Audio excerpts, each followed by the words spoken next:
Hello, hi everybody. This is Fred in France for Metalops TV and Metalops in the world. I'm talking with American people, so very far away in Portland or Seattle. I don't remember because the band is maybe divided between Oregon and Washington states.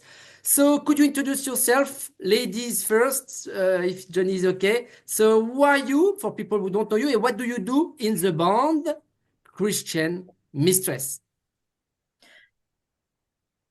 So my name's Christine Davis, and I'm the singer for Christian Mistress. Okay. And And you? I'm Jonny Wulf, and I play bass. And on the our newest record, I played some guitar too. Oh, okay. Yeah, yeah. Yeah. Okay. So this new album, we're going to talk about that. It's an event, fourth studio album, and the first album in 10 years. So I have a question, classical question. Why such a delay? But I just quote the name of the title of the album. It's called Children of the Earth. We're going to speak about the lyrics. I think it's Christine who wrote the lyrics about the connection to the maybe the essential back to the roots, communication in the world, in the universe. We are going to speak about that if I well understand the concept of Children of the Earth. But yes, what's such a delay? The band split officially between these years after the release of your previous album, not Possession, but To Your Death in 2015. Did the Mhm. band split officially? Because what did you do during 10 years? Well, we haven't been broken up the whole 10 years. It's true we didn't release a record in that time, but Okay. like 2 years ago, we started playing live again. And in 2000, up until 2016, we were still touring. And so there was about a 7 year gap where we were like a really active band. And of Okay. course, 3 years of that were COVID, where everything in the world stopped. So if you do the Yeah. math, it was really only a few years that we weren't Yes. an active band. And in that time, we had we were a five-piece. We were on tour in Europe. One of our guitar players at the time had just had a kid, Yeah. and he was on tour in Europe and thought he could do the touring with having a new baby at home. And then we got Mm, home and he was like, "Hey, actually, I need to just be a dad and focus on that." yeah. And so at that time, we were just like, totally makes sense. Like, let us know when you're ready to be a band again, and we'll Yeah. be ready, you know? And that just kind of took time. And then COVID happened. Yeah. And in the meantime, before and after COVID, all of us were doing other music projects, some of them with each other. Okay. So musically, as musicians and as friends and as co-creators, nothing really changed that much, but that's my experience anyways. Jonny maybe can add to that. So Yeah. Yeah, I mean, I think in the meantime, it's like we weren't maybe practicing and actively doing stuff as a band, but I think independently we were working on music stuff, and I feel like Tim, our other guitar player, and me are always kind of trying to write song idea, guitar parts and stuff, and kind of just like Okay. collecting them and stockpiling them. So it's kind of just like this ongoing Okay. thing. So I Okay. mean, yeah, You take we your were doing time. stuff, but we weren't, Yeah, yeah, yeah. You were not in the alive. You were spotlight. still alive. Okay, okay, yeah. okay, Yeah. okay. Yeah, but you know, a lot of bands and new artists wrote projects and put them quickly online on internet during the pandemic at home, and they compose at home. They recorded at home on their computer. You could do that with the True. technologies nowadays in Very cool. 2000, but you have to be inspired also. Yeah. Or you have to have the logistics to do that. Like a lot Yeah, of people during COVID were stuck in a house with yeah. one other person who maybe is working and not able to. Or me, for example, I was living on a farm in the woods with almost no internet. There's no way to do that kind of thing. You Oh, can't leave the house. So, you know, okay. well, for you, Yeah. if you live in Paris, I'm sure it's easy No, to have uh, I, internet. No? I don't live in Paris. I go to No? the concerts, but I don't live in Paris. No, no, no. Cool. Yeah, I'm not crazy. By the way, did you get a chance to come to our concert in Paris in 2015? No, no, no, no. No? I never saw you live.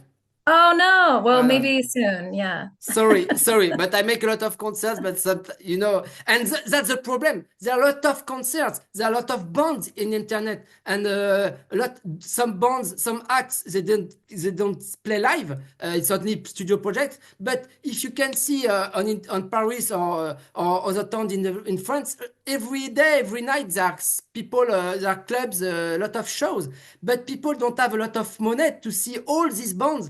And Yeah. what's happening? A lot of people just go. Some people just go because they can't spend a lot of money, or they can't during the week. The rest of they go to during the holidays to the summer festivals, and they just see bands at summer festivals. Do you play Right. at summer festivals in general? You like that? And in Europe, you come in Oh Europe? yeah. Yeah. Yeah, we do like that. And I know that like the response for Christian Mistress, especially in Europe Yeah. and at festivals, has been really good. And I think that's a little bit of why we switched to a European label for this record, Children of the Earth, because we have a great fan base in the United States and we love to play shows here. But Of course. for example, going on tour, just the response in Europe is huge for our band. And so it makes it a little bit more fun. Yeah. Just like very exciting to see how the reciprocation Yeah. of the excitement from the fans. So we're very much excited to come back and do that. Okay. And during this time, you left Relapse Records, and now this new album, Children of the Earth, is released on Cruz del Sur Music. Mhm. So it's a new collaboration, a new beginning in a way for the band, Yeah.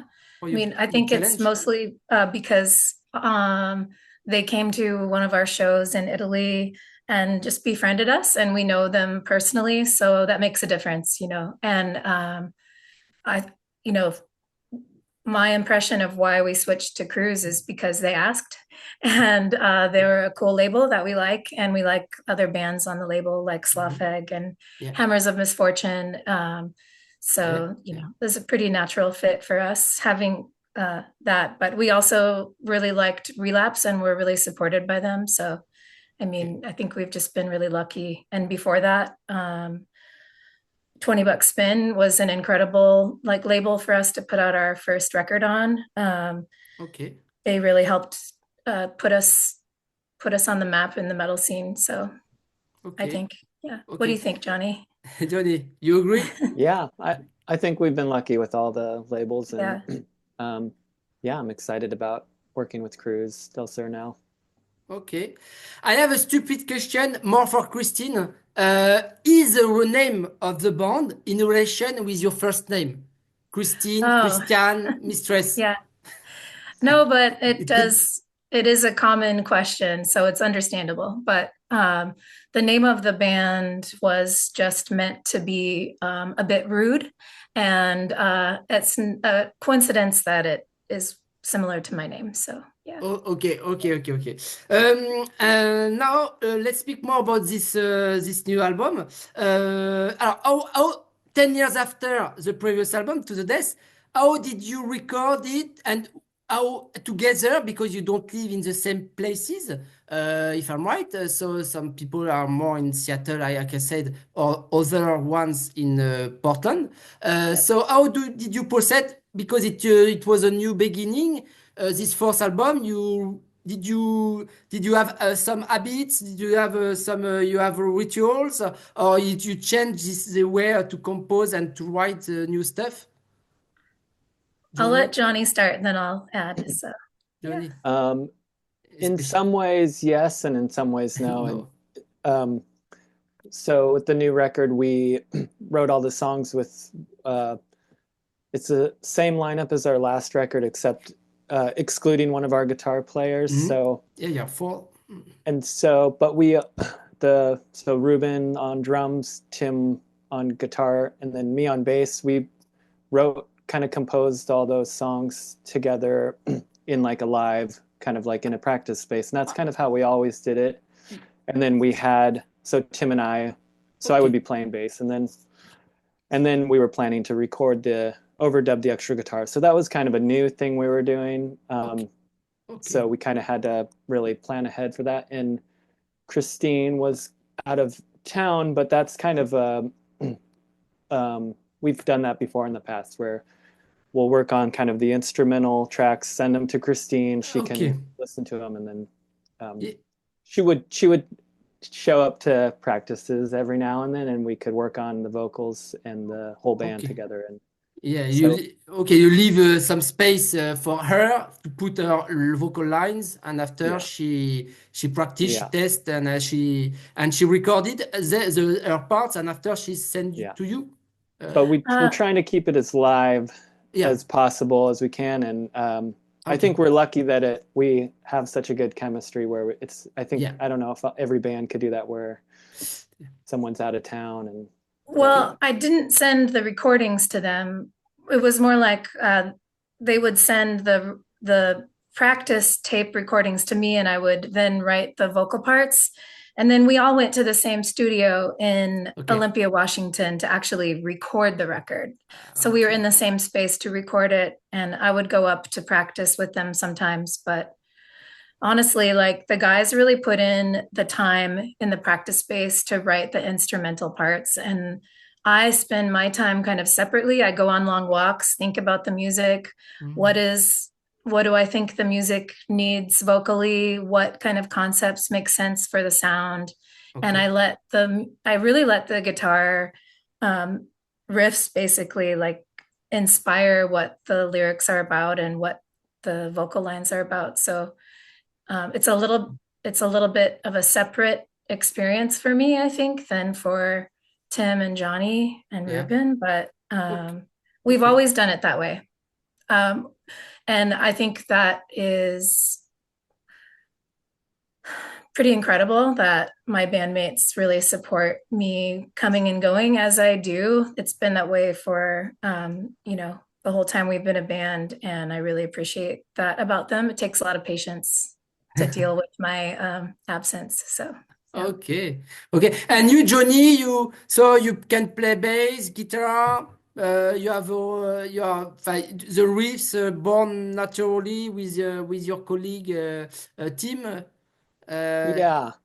Yeah, I mean, so since the last record, I've been playing a lot more guitar, and you know, I've been in this band and other bands. I've been really lucky to be able to play with really amazing guitar players, and so I think that's kind of definitely inspired me and influenced me. And um, Tim and I were played guitar together in a different band, and so Okay. kind of when we had the idea, we're like, yeah, we can do this. We've done this before, and it was pretty natural. And it's kind of just a thing of collecting all these song ideas and being like, okay, what would this work? And just you know, finding stuff that Yeah.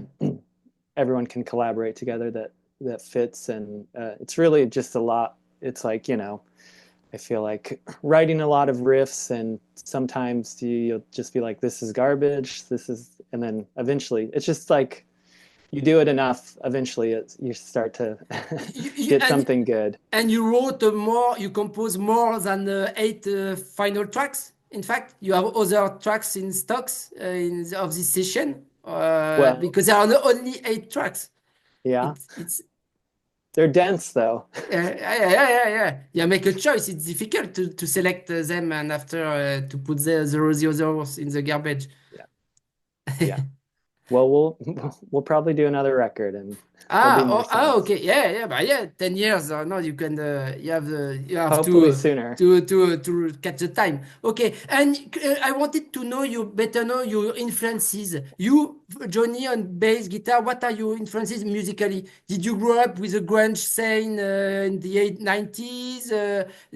Not at all, because Seattle, etc. And Christine, I don't know if she came from the heavy metal and maybe blues. I don't know. Uh, what are your influences, Johnny? Maybe. Well, I feel like as far as metal stuff, it really um, um, Thin Lizzy, UFO, Ah, those are the big ones, oh, and Okay. kind of, and the, you know, stuff like that where I'm like, they have a lot of like, some of the songs seem very much like heavy metal and hard rock, but then they also kind of lean towards more almost like pop, you know, Yeah. and they have a lot of the hooks and the melodic stuff. I'm like really drawn to that kind of melodic stuff Yeah. and heavy stuff. And even when I was younger, maybe a teenager, I the Beatles, you know, they obviously have like a Yeah. influence, even if it's like, you know, it's obvious, it's just out there. You're exposed to it even if you don't really want to be. But I think that like melodic stuff is really what I'm what I like and what I'm influenced by and what I want to, Okay. you know, Have you write down. listened to the new the acoustic sessions from Thin Lizzy? It's reviewed on our website, but in French, but you can copy and translate. Thin Lizzy, there is the acoustic versions just released Oh, now on I think I Universal saw that. Music. I haven't listened to it yet, but yeah, I'll It's it's definitely a check it out. it's a good album, but acoustic, so it's a bit surprising, but very good. Yeah, And the guitarist is awesome. It's a yeah. legend, but okay. But I invite you to listen to it. And Christine, so what are your influences? Do you come from the, I'm wrong, I'm right, heavy metal, maybe hard rock, and from this 70s, 80s, and maybe from blues also? Um, Okay, so my influences are like I grew up in the 80s.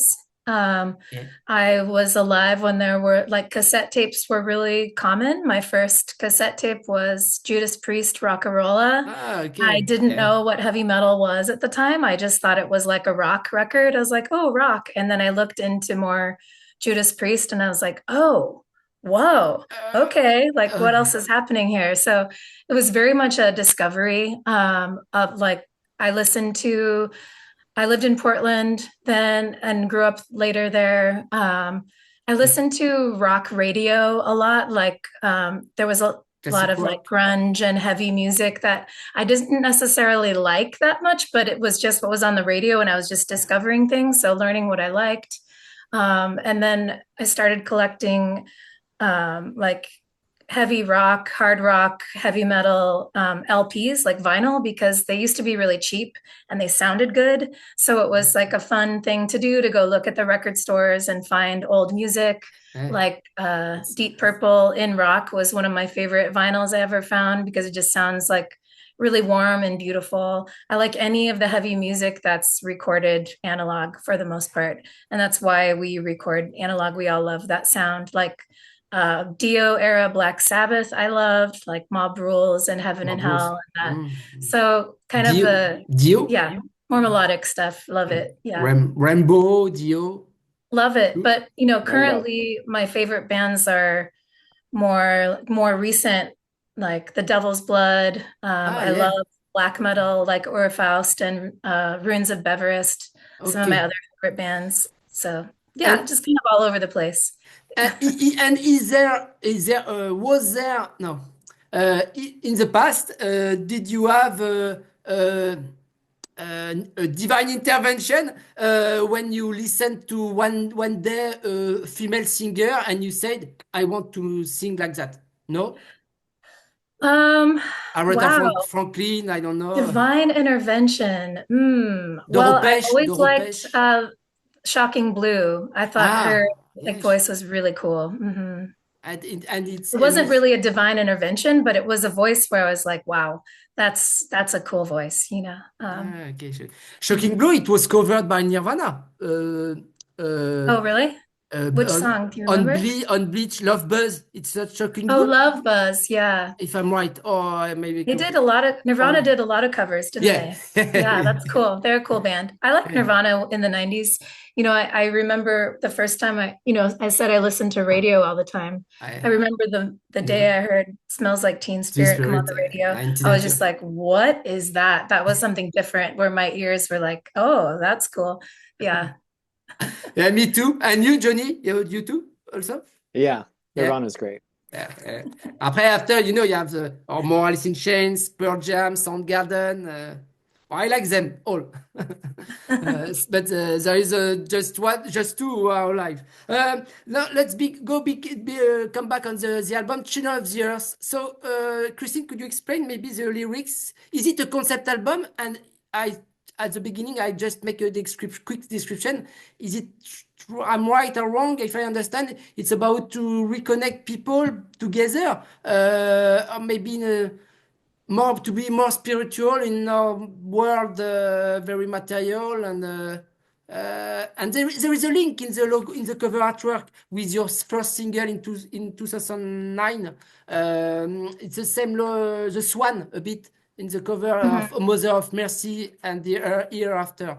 Is Yeah, the that, imagery is yeah, the same, but we embedded that what's the idea? into the starry sky. So the reason we use similar imagery is just to reflect back to our roots and kind of and to respect that where we came from. So the imagery, and then putting it in the starry sky has to do with the lyrics, and that actually comes from what's thought to be the first writing ever found, which was printed in a gold strip of gold, and that's the reason it lasted for so long in southern Italy. And I just found this to be so compelling that there's this concept that permeated not just that writing, but many ancient writings where a piece of writing was found buried with people in their graves that said, I'm a child of earth and a child of the starry sky. And that was the mantra you were supposed to say as you passed on to death. So I found that very profound, and people don't know exactly what that means, but we know that ancient people, when they were dying, remembered to identify with something bigger, and I love thinking about that, not as a concept album, but as a way to like very gently tie the songs together, and like it's a reminder of that our lives are so busy. We make a big deal out of all these things that are very stressful or happen during the day, but in the end, like we have potential to be incredible forces of nature. We have the potential to support each other and to support ourselves with making art or spending time on things that are meaningful and not being so stressed throughout the day about little things that don't matter. That's kind of more what it's about. It's a very human experience, and reminding ourselves like where we exist in the universe, you know. And to be focused more on the essential, and not to Yeah. be material, and Mm-hmm. so a good feeling together, to peace and love. Yeah, A I bit, guess so. But but on to the have other hand, it's a very dark record, you know, like all of the positive things in the record are a response to that darkness. It's kind of a conversation back and forth, which is also ah, very human, you know. okay, and any wink to the song of Black Sabbath, Children of the Grave? I hadn't thought No, of that, but no, I love no, it. Yeah, no. why not? Okay, and no relation with the generation, the new generation called no kid, because it's too catastrophic on Earth. Don't make babies, and we have a lot of wars, ecological problems, and there is a new generation who say we are we don't want to have babies because it's not useful, because they are going to dead because the planet, the warmth of the planet, etc., etc. You understand? No kid generation. It's a movement. I Understand, yeah. haven't heard of that. No. And children to the earth, it could be more a hope here Yeah, with you. I don't really agree with that because that movement personally, but the reason is I think it is a narrative that is created to put the blame on humans instead of corporations for polluting the earth. So there you go. Yeah. It's a bit egoist also, but yeah. Après, Yeah. everyone makes what he wants. Johnny, yeah, you want to react? Yeah. Yeah, Oh, I you know think it's that. more um, Children of the Earth isn't necessarily about procreation, but more just we we all have been children Ouais. of the earth, and we Ouais. all are going to be ancestors of this earth, ancestors to future generations. So it's more just keeping that in mind, and it's more like more of a united message, I think, just being like we're all in this together. When we're dead and gone, we have the ability to influence the future generations by our choices. I think Yeah. does that sound right, Christine? It Something like that? does, yeah. Okay. Can I read the text for you? That was on the Orphic inscription. Would that be cool? It's kind of a way to, Yeah, yeah, yeah. yeah. Ouais, ouais. Okay, Come on. so the text said, "This is the lake of memory. When you are about to die, you will go to the halls of Hades. A spring is on the right, and it stands by a bright cypress tree. There, descending souls of the dead refresh themselves. Do not go near this spring. Further, you will find from the lake of memory refreshing water flowing forth, and guardians are nearby. They will ask you, 'What do you seek in the misty shadow of Hades?' And you will say, as you travel, 'I am the child of earth and starry heaven, and I am parched with thirst and I perish.'" So it's really Okay, thank you. it's really just trying to reflect back to what ancient people might have thought when they're reflecting on their lives. So it's less of a description of what is going on in the world today or a reflection of the news. And it's kind of as the recently passed David Lynch said, the world is what it will be, and it's how we exist in it that matters. Okay. Okay.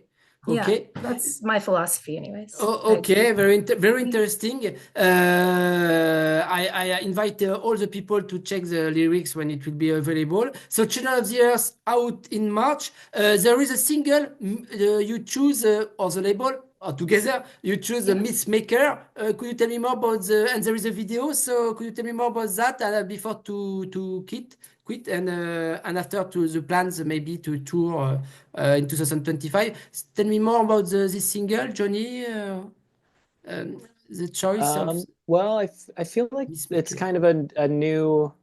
I mean, it definitely sounds like I feel like it sounds like Christian Mistress, but I feel like it's kind of taking it into a newer direction, maybe just with maybe influenced. It may be, I don't know. I think in the past, maybe some of our stuff sounds more influenced by 70s heavy Yeah, metal, and maybe this is uh, more taking influences from the the 80s. 80s. Yeah. But I mean, that was Tim, the other guitar player who Hmm? came up with all those riffs, and he basically had the whole song Okay. mapped out. And so I don't know if I can really speak Okay. for him, but Yeah, no I problem. definitely think it was coming from that sort of as far as influences from the music. But then when Christine added her vocals, it became Yeah. something completely different and amazing. So Yeah. On the video, we can see live stuff all from your archives. I don't know. No, we can see different things. Yeah. To shot in video live previous in previous concerts. You wanted to make a photo of the band, the past and now, and with Yeah. this, yeah, Yeah. that's the idea. Yeah. I looked at the last videos we made and I wanted to have a similar concept. During the solo section of every other video, we had some live footage. So I wanted to do the same thing. It's also kind of a nod to the past. Like if you look at the videos for Pentagram and Crucifix and Open Road, and Yeah, you look at the solo section of those, there's also like this distorted view of the band playing live that's projected onto something. And it's supposed to look like you were watching the video, but then all of a sudden you go back to the show as if it's all a dream. It's kind of okay, the same yeah. thing. Yeah. It's Okay. fun. Just something Uh, fun to do. but Yeah. Miss Maker, it's not about religion. It's not religion. Oh, no, no, no, Oh, no. It's okay. not. It's about, well, I think of myth as a good thing and mythology. It's more like about mythology and how Mhm. we as humans might someday be the future ancestors or myth makers or legends that people look back on and say, Yeah. like, wow, that was an incredible person, or that was an incredible moron, you know. lots of different ways. So Okay, it's okay. about thinking about long-term, like a bigger picture of Earth and ancestry. Mhm. Okay. There is a song quickly, a Death Blade. We can, and sometimes elsewhere in the album, we can hear chorus, backing vocals. Oh yeah. Like, but Mhm. it's you, in fact, who Yeah. sing, and we put that in the mixed in your voice, in your main Yeah. voice, you other chorus. It's a C, Yes. yeah. Harmonies. It's Yeah. you. There are not guests. There are no guests. No. Mhm. Okay, on this album, Yep. it's you, your voice. Okay, It's me. and live, there will be samples of these covers or not at all. No.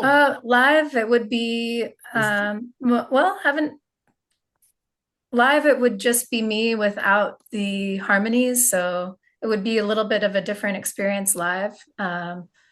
And in the past, I've had a friend come on stage and do some harmonies, so that can also work, but it just depends on, Okay. yeah, I have a lot of friends who are good singers who can help do that, but it's And not really like planned that far in advance, you know. and the guys never make backing vocals on stage. The guys, Jonny and Tim, they never play. We've Tried tried. in the past. You try. Are you in the past? Better that we don't sing. Okay. Okay. They're all really good singers, actually. They just are busy playing their instruments, I think. So, yeah. Alors, to conclude, what do you want to say about this album? And can we hope to see you live in Europe this year or next year? What are the plans? Maybe first an American tour? Yeah. Well, we will be playing live in the US this year, and then early to 2026 next year, Okay. we'll do some festivals in Europe and play a few shows. So hopefully we'll see you in France. I've got my French wine Oh, poster. I didn't know. Okay, but okay. There are good wines in America, no? Maynard James Keenan has his wines in California. You know, Maynard James Keenan from Tool and Pussycat. He makes his wine. Really? Yeah, Cool. I don't know. but you have good wines. But yeah, in France, in Italy also there are good wines. No, but Yeah. the weather change. So now region more in the south, it's too hot. So now in the south of England and Britain, in France, it's a future maybe of wines because Really? it's too hot in the south, like in California, it's too hot now with the etc. But we will see that in the future. Jonny, Yeah. to conclude, what do you want to say about this album for the fans? Quickly, one because it's gonna cut. I hope everyone listens to it, and I hope they enjoy it, and I hope it is there's continuity, and I mean I feel it has that. So yeah. Okay. Listen to it loud. Okay. I say bye bye. We say bye bye, and it's gonna cut. And thank you very much for this interview. Thank you. Bye. Thanks. Bye.